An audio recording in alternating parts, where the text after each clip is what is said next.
അത് പാവങ്ങളല്ലേ, പല സാഹചര്യങ്ങളാൽ കുറ്റവാളികളായിപ്പോയി. ആ കുറ്റവാളികളെ ശിക്ഷിച്ച് ജയിലിൽ കിടക്കുന്നു. അവർക്ക് വേതനം വർദ്ധിപ്പിച്ചു കൊടുത്തതിന് എന്തിനാ എതിർക്കുന്നത്? അതിനെ എതിർക്കുന്നത് തികച്ചും തെറ്റായിട്ടുള്ള നിലപാടാണ്. നമ്മുടെ തൊഴിലുറപ്പ് മേഖലയിലാണെങ്കിൽ അവർക്ക് ദിനംപ്രതി 369 രൂപയാണ്.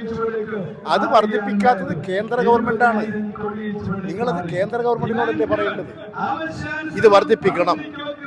അങ്ങനെ വർദ്ധിപ്പിക്കുമ്പോൾ മിനിമം വേതനം കൊടുക്കണം.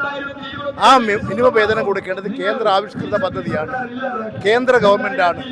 അത് കേന്ദ്ര ഗവൺമെന്റിനോട് പറയാതെ ഇവിടെ ഈ ജയിലിൽ കിടക്കുന്നവര് ഒരു ചില്ലറ പൈസ വർദ്ധിപ്പിച്ചു കൊടുത്തപ്പോൾ അവര് ആ ജയിലിൽ തന്നെ അത്യാവശ്യം എന്തെങ്കിലും സാധനം, സോപ്പോ എന്തെങ്കിലും വാങ്ങണമെങ്കിൽ ഇതിലിൻ്റെ ഒരു കൂലി കൊണ്ടാണ് വാങ്ങും. അത് കാലോചിതമായി പരിഷ്കരിപ്പിക്കുന്നതാണ്. ആ ഒരു നടപടി എന്തിനാ വിമർശിക്കുന്നത്? എന്ത് കാര്യത്തിനാ? ഇത്തരം വിമർശനങ്ങൾ വന്നാൽ ഒരു ഗവൺമെന്റ് എന്താ ചെയ്യുക? അതിൻ്റെ അകത്ത് ഇടപെടുകയല്ലേ ചെയ്യുക? എന്തിനാ ഈ ദ്രോഹം ചെയ്യുന്നത്? ഞാൻ പറയാം, നിങ്ങൾ പറയേണ്ടത് ഈ കുറഞ്ഞവർക്ക് വർദ്ധിപ്പിക്കാനല്ലേ പറയേണ്ടത്? ആശാ വർക്കർമാര്, അതുപോലെ തന്നെ തൊഴിലുറപ്പുകാര്, മറ്റ് വർക്കേഴ്സ്, അവർക്ക് പോരാ കൂലി, അതല്ലേ പറയേണ്ടത്. ഈ കൊടുക്കുന്ന ആനുകൂല്യങ്ങളെ എന്തിനാ എതിർക്കുന്നത്? അതാ ഞാൻ പറഞ്ഞത്, ഞങ്ങൾ തൊഴിലുറപ്പാണെങ്കിൽ തൊഴിലുറപ്പ് പദ്ധതി ഇതിന്റെ മിനിമം വേജസ് നിശ്ചയിച്ചത് കേന്ദ്ര ഗവൺമെന്റാണ്. അവരത് മാറ്റി മിനിമം വേജസ് കൊടുക്കണം. മുഴുവൻ ആളുകൾക്ക് മിനിമം വേജസ് കൊടുക്കണം. ആ നിലപാട് കേന്ദ്ര ഗവൺമെന്റിന്റെ മേലല്ലേ സമ്മർദ്ദം ചെലുത്തേണ്ടത്? അതൊന്നും പറയാതെ ഈ പാവം ജയിലിൽ കിടക്കുന്ന അവർ വലിയ ക്രിമിനലുകൾ തന്നെ, വലിയ കൊലക്കുറ്റം ചെയ്തവർ തന്നെ. പക്ഷേ ലൈഫ് ജീവപര്യന്ത ജയിലിനകത്ത് അവരങ്ങനെ പണിയെടുത്ത് കിട്ടുന്ന കൂലി കുറച്ച് അവിടെ വെക്കും, കുറച്ച് അവരുടെ ആവശ്യം നിർവഹിക്കും. പിന്നെ ജയിലിൽ വിട്ട് ഒരു 10-15 കൊല്ലം കഴിഞ്ഞ് ജയിലിൽ നിന്ന് വരുമ്പോൾ ആ പൈസയും കൊണ്ട് നാട്ടിലേക്ക് പോകാം. ഇങ്ങനെയുള്ളൊരു ആനുകൂല്യത്തെ എന്തിനാ എതിർക്കുന്നത്?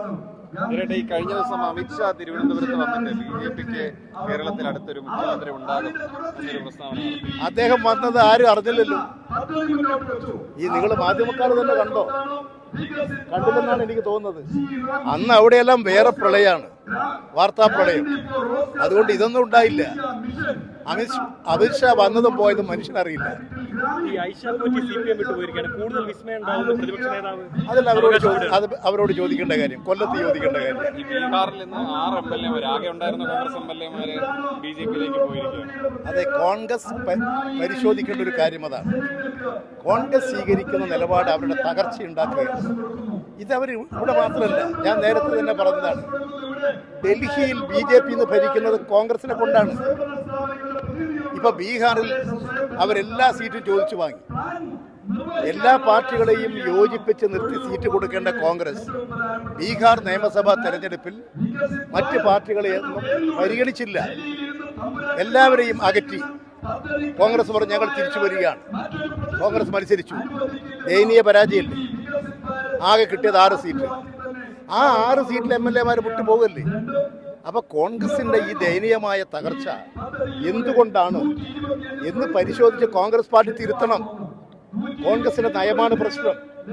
അവരിവിടെ കേരളത്തിൽ എന്താ അവർ ചെയ്യുന്നത്? BJPയും RSSനെയും പ്രോത്സാഹിപ്പിക്കുക, ഇടതുപക്ഷത്തെ എതിർക്കുക, ഇടതുപക്ഷത്തിന്റെ എല്ലാ നയങ്ങളെയും എതിർക്കുക. ഇടതുപക്ഷത്തെ എങ്ങനെ കുറ്റപ്പെടുത്താൻ കഴിയും എന്ന് അന്വേഷിച്ച് നടക്കുകയാണ്. അങ്ങനെ ചിന്തിക്കുന്ന ഒരു പാർട്ടിക്ക് സ്വാഭാവികമായും ഇത്തരത്തിലുള്ള പ്രശ്നങ്ങൾ ഉണ്ടാകും. അതൊന്നും എനിക്കറിഞ്ഞുകൂടാ. അവര് പറയുന്നതിന് മറുപടി പറയാനൊന്നും ഞാനില്ല. അത് അവരോട് തന്നെ ചോദിക്കണം.